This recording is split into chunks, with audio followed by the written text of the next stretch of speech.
It is only their leaders who are trying to push for other things, who are trying to create some circus that doesn't exist. And you will see when they come, they will assume their places, their rightful place. And I want to appeal to them.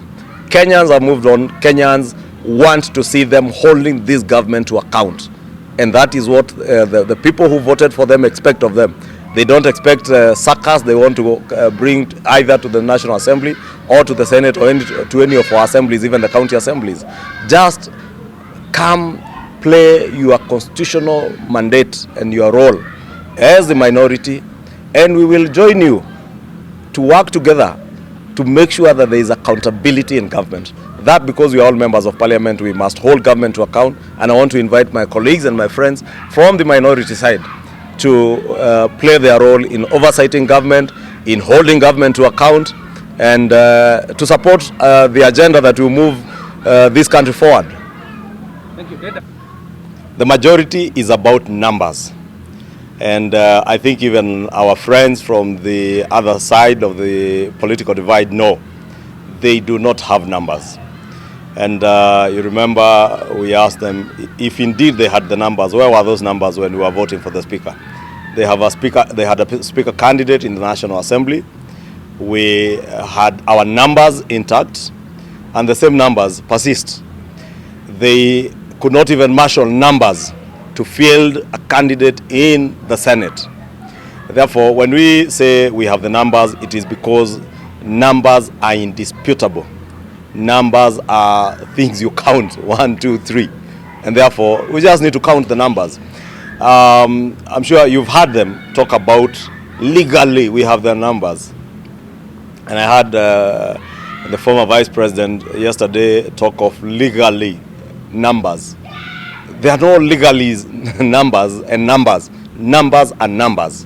Whether you want to look at the legalities, we have the numbers if you look at the legalities. And Kalonzo Musyoka is a lawyer of high standing. And he knows that there is no statute, no law, no agreement that could exist that goes ultra vires the Constitution. And therefore, both constitutionally, legally, and numerically, numbers are on our side. Therefore, the Azimio coalition political party only had one candidate for the position of president. They never fielded any for the legislative seats, not even an MCA. So therefore, if you are to look at either the coalitions, then you would look at Kenya Kwanza as a coalition of political parties as is provided for in the Constitution. If you are to look at Azimio coalition political party, you can only look at that vis-a-vis other individual political parties like UDA, like ODM, like Wiper, like Jubilee, and therefore that's what I'm telling you. It is the same musical chairs and shenanigans you saw in Bomas. People who knew they had no numbers, claiming that they had won an election. You don't need to wait for even a week, let alone 2 months.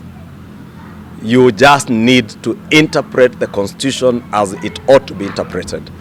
And because there are issues that are already in court between, now I think about 3 parties have already gone to court that were initially in the Azimio coalition.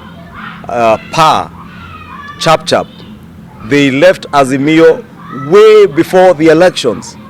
But you remember in their agreement, that is ultra vires the Constitution, and I've told you that before. In that agreement, they wanted to lock them in. Members of parliament were elected on those political parties. I am aware that they have already expressed their desire not to work with Azimio but to work with Kenya Kwanza. They have written to the speaker. I was with those members of parliament in our parliamentary group yesterday, and I want to appeal to them. Kenyans have moved on. Kenyans want to see them holding this government to account. And that is what the people who voted for them expect of them. They don't expect circus. They want to bring either to the National Assembly or to the Senate or to any of our assemblies, even the county assemblies. Just come play your constitutional mandate and your role as the minority, and we will join you to work together to make sure that there is accountability in government. That, because we are all members of parliament, we must hold government to account, and I want to invite my colleagues and my friends from the minority side to play their role in oversighting government, in holding government to account. And I do expect that the following week, the Speaker of the National Assembly should be able to make a determination as to which party is a majority party, and therefore who will be the majority leader. And I expect that the Speaker will be able to make that determination. Subsequently, then, whichever side the Speaker decides is a majority will also be the majority in all parliamentary committees. But the minority side also have got about 5 or 6 committees that they are allowed to chair. More so the investigatory committees, public accounts committee, public investments, the implementation committee. Therefore, all those committees will be allowed to chair as a minority, and I want to ask them to take up their role as a minority and serve the people. And lastly, let me also ask them not to drag the country into a lot of politicking. Kenyans are tired. Kenyans want us to get down to work and deliver to them all the promises and the pledges we made to them. On the Kenya Kwanza side, we are ready. You saw we had our coalition parliamentary group retreat together with the president for 2 days running, and we have agreed on the legislative agenda that we want to push through parliament.